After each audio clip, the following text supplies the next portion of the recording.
What is up, you guys? Welcome back to the channel. It's Shady here, and I have to apologize for the spotty uploads lately. It's been the holidays and I've been traveling, and it's just been a lot of different things coming at me all at once. So I do apologize, but hopefully within the next week or two, I can get back on my usual upload schedule, 2 videos a week. Hopefully that works out the way I'm saying it. In this video, we're going to be talking about the movie Wicked. I was supposed to talk about this from when I saw it back in the first week of December. I think I saw it because it came out in November, the very later half of November. And I watched it by myself because I didn't want any distractions and I wanted to be able to write my notes and thoughts down as I was watching it. So I have talked a little bit about, the stars in the movie. Cynthia Erivo, who plays Elphaba, and Ariana Grande, who plays Glinda. But her name was actually Galinda before I think the teacher, I guess, in her mind kind of started botching it. So basically she decided to just change her name to Glinda eventually, but we'll get there. Okay, I've talked a little bit about both of them, Ariana and Cynthia, here on the channel with regards to some of the drama surrounding, the release of the movie and all that stuff, or at least the upcoming release at that time. We finally get to talk about the movie. So without further ado, let's get right into it. So this movie is basically part 1. They're going to be coming out with a part 2. I think they said next year. I'm not sure, 2026 or this year. I think it was a pretty short turnover time for a movie, but yeah, I think they said within a year. But regardless, this is part 1, and it starts with the Wicked Witch of the West dead and the villagers finding out Glinda was friends with her back when they were going to school together. So they kind of feel a little bit of a ways about that, because it's just oh, y'all used to be friends, but at the same time, it's just well, it was kind of a different time back then, and maybe you don't know the whole story. So we go back in time, all right? We see Elphaba's backstory and her powers developing over time. And we also see how, her mom was a little bit promiscuous. She was cheating on the dad. They end up having, this green child, Elphaba, and the dad's just why is she green? Why is she green? But then I think it was the nanny or the caregiver. She decided to pretty much raise Elphaba on her own because her mom ended up passing away. But they also ended up having another child, a daughter,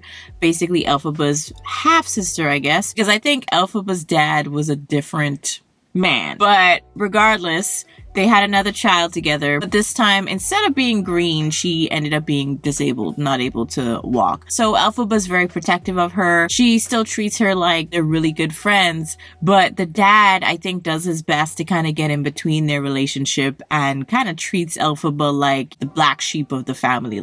Please, don't do nothing crazy because this is the golden child. And also her dad kind of treats her badly, just overall because of everything, and also because of her powers. He's just why are you so different? Now, we fast forward a couple of years. We see that Glinda is going to school, and then also Nessa Rose, Elphaba's little sister, is enrolling as well. But somehow, Elphaba ends up going to the same school after her pretty big introduction. She meets Glinda, and she does kind of make her look a little stupid, I'm not gonna lie. She just kind of, makes her look bad. But Glinda, being the person that she is, the popular kid, they just kind of give her a pass. But yeah, she does kind of make her look a little interesting. Eventually, Glinda, she meets Bach. Bach ends up being her little puppy because he basically has a crush on her. And I'm guessing she's just used to being that girl, okay? Like I said already, the popular girl who everybody likes, and Elphaba is kind of the complete opposite. So the whole reason that Elphaba was even there was because of Nessa Rose. She was basically supposed to be there to make sure she settled in okay. She kind of shows off her powers a little bit, and she gets the attention of Madame Morrible. Now she's trying to train her and all that good stuff. So that's how she ends up getting enrolled in the school. So Madame Morrible takes notice. She also thinks that Elphaba is special and wants to teach her how to control her powers because they seem pretty all over the place. And because Elphaba wasn't really planning on going to the school, she wasn't really enrolled. She did end up bunking with Glinda, and Glinda was supposed to have a room all by herself, so it ends up being this whole big thing. But regardless, they end up being roommates, and you could see that Glinda is pretty pretty self-centered, but Elphaba, she's just like, you know what? You could be yourself, but at the same time, I'm going to have my space in this room, okay? But we also see that at the school, they have a lot of talking animals, teachers. We see that these animals are slowly losing their ability to speak because they're now being, I guess, hunted and captured and held prisoner, and now they're being forced to not, I guess, go to school or get educated, so they can't really like talk anymore. There was a whole lot of things, but we get into that a little bit later. But Elphaba kind of empathizes with their plight because she also feels like the odd one out in the group. And we get to Fivaro, who comes in and he runs into Elphaba by accident,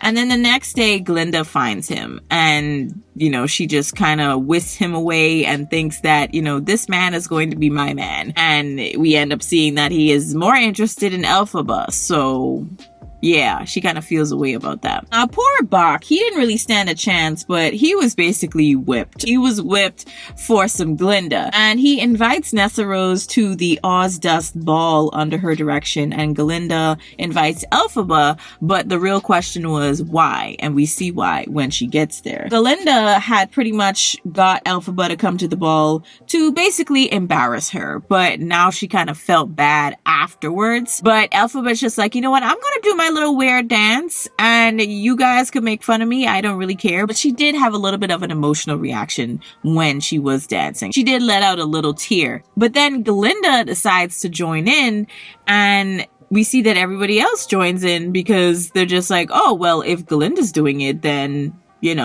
let's do it too. So now that they have this newly founded relationship / friendship, we see that Glinda and Elphaba are now sharing stories and getting to know each other. And Elphaba does share this story about her feeling as though she's responsible for her sister being in a wheelchair. We see that Glinda, in her own little weird way, she tries to make Elphaba feel better about herself. Glinda tries her best to make Elphaba popular, changing her look, clothes, all that stuff. And it's hilarious, I'm not gonna lie. I think these scenes genuinely showcase, Ariana Grande's ability to be flexible as an actress, because you really get to see like, oh, she can go from being funny to being sassy to being dramatic, and it all just flows. There's no bad moment in this movie when it comes to her acting, for me, at least in my opinion. But I do think that Glinda, she can't really help herself. She's still very much self-centered, but she does kind of show a little bit of compassion for Elphaba. We see that things begin to escalate with the animals at the school, especially their professor, Dr. Dillamond, I think is his name. He gets taken away in the middle of class. We also had seen a scene right before that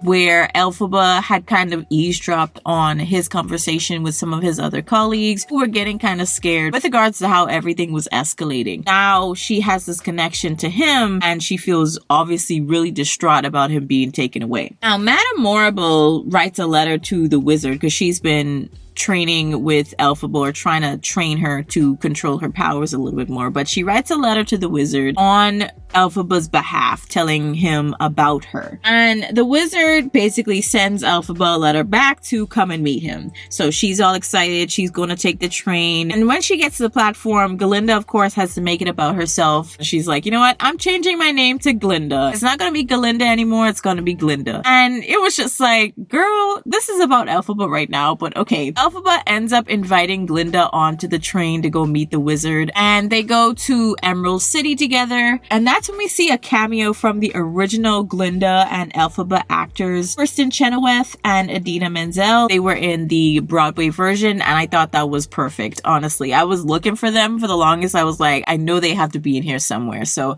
I thought that was awesome that they made a cameo in there. So they eventually make it to the wizard's castle. They do their little introductions and all that stuff, and they realize that the wizard is just like a regular man. But now it seems that Morrible has some type of agenda, but we don't really get that explained until after Elphaba starts reading from the Grimoire. And I do believe the wizard and Morrible, obviously they were working together, but it's so interesting how manipulative they were, because they kind of played on Elphaba's emotions, basically making her feel like you have what it takes, but I don't know if you're ready for that right now. Like, it's a challenge. Like, you you might not be able to do it. And I understand. They would just say things like that. And she's just like, no, I could do it. And she reads from the grimoire, not really fully understanding what she's doing. She changes one of his guards into like a flying monkey. That's where the flying monkeys come from. It goes haywire because now she realizes, oh, you didn't actually want me for good purposes. You wanted me to help you with imprisoning these animals and stripping away their rights and capabilities of talking. So yeah, you realize that the wizard and Morrible are actually the villains in the situation. And Elphaba is just like, you know what? I'm not going to have any hand to play in this, but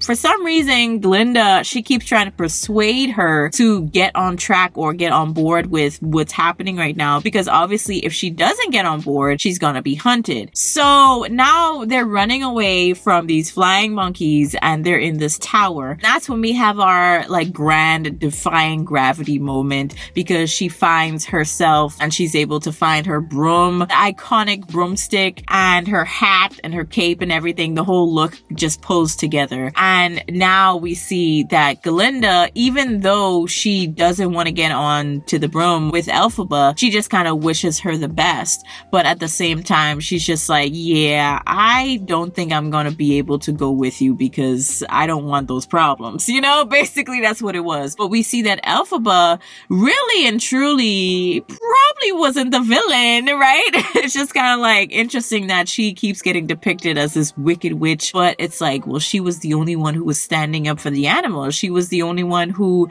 actually showed emotion and did not want to cause any more harm to these groups. So it's just like, well, who is really the villain here, you know? So that was basically part one. Like I said already in the beginning, we're going to be seeing part two shortly. Here were my likes, okay? I honestly do feel that the money was very well spent when it came to this movie. I think that the set was beautiful. I remember hearing, I think it was from the director. I believe the director's name is John Chu. When it specifically came to the train going to Emerald City, they actually built the train, like the actual massive train. And I'm just like, whoa, this is crazy. So I think it was very well spent, even though there was a lot of money spent. It was spent in the right areas, unlike some of these other blockbuster movies where the budget is just blown to high heaven and it's just like, why? You know, like what was the reason? But now in this movie, I see the reason. Now, Elphaba, I feel like her character, smart, sassy, and I think that's the way that she's supposed to be portrayed. But I do think that Cynthia, she really brought her own thing to it. Now, I'm not usually a fan of musical movies, but this one, I feel, in my opinion, really works because it was very well balanced. It had a lot of theatricality to it and also some comic relief. And I just feel like there was a lot of moments that just like clicked. I think it just worked really, really well. Now, there are some pretty funny lines in there. Like I mentioned, there was some comic relief, some light moments in there. For example, when Elphaba meets Figaro, he says, "You must have blended in with the foliage." And I'm just like, I cannot. This is when Figaro kind of discovered Elphaba in the woods by accident. And he's just like, oh, I think you blended in with the greenery, basically. And I'm just like, yeah. So I thought that was kind of funny. And then also Glinda, she had her moments, especially when they were on the bed and she was taking off her glasses, Elphaba's glasses. And she's just like, you know what? Just keep the glasses on. You know, like, I think the glasses works for you. And I'm just like, well, dang, Glinda. But the constant Glinda hair flipping also almost took me out. I'm not gonna lie. That was hilarious. But I think that's what Kristen Chenoweth does a lot. She likes to flip her hair. So I thought that was perfect. And also Glinda's outfits, y'all. Like, can we talk about it? Can we talk about it? They were on point. I don't know how y'all feel, but y'all can let me know in the comments. But whoever was their costume designer for this movie, great job. Another thing I want to mention about Glinda is her word usage when it comes to gratification and pessimistical. Like, what? I was like, wait a minute. We're not gonna just like talk about what she just said. With the hair flips included, I was like, what? And I really like also that scene, the way they shot it when Elphaba was falling from the wizard's tower. I think she was trying to get a hold of her broom situation and trying to make her great escape. She falls from the tower. She sees her younger self in the reflection of, the tower. And I really love how that was shot. I thought that was really nice. So after that, she flies away on her broom and we get a to be continued and the movie stops there. But I thought that was really well shot. I love that scene. I do have a few questions, I'm not gonna lie, to wrap up this video. I find it interesting that they find a green person odd or strange, but they don't think that talking animals are a little strange, like it's very interesting to me that they draw the line at you're green. Like that's a problem, but they have talking animals as teachers. Make it make sense, And also, when it comes to Elphaba, how the heck did she learn an ancient language to read the Grimoire that nobody has been able to even open, let alone say the words from the book? Like, I'm trying to figure that one out. Please do explain how that became a thing. Why is she just blessed with this knowledge? I'm trying to understand that one. Maybe it was a lot of reading that she used to do in the past. So let me know. But that's pretty much all that I wanted to ask. Just some questions. But y'all let me know what your thoughts were on this one. I thought it was a very well shot movie. The budget was very much so used appropriately, especially for the set design and all that stuff. And also when it came to the costume designing, thought they did a great job. But that's pretty much it. You guys let me know your thoughts on this one. I thought it was a great watch. I'll probably talk about it a little bit over on my TikTok as well. Follow me over there and also on Instagram if you're interested. I'll have my links down in the description. But I'll catch you guys in the next one. Peace.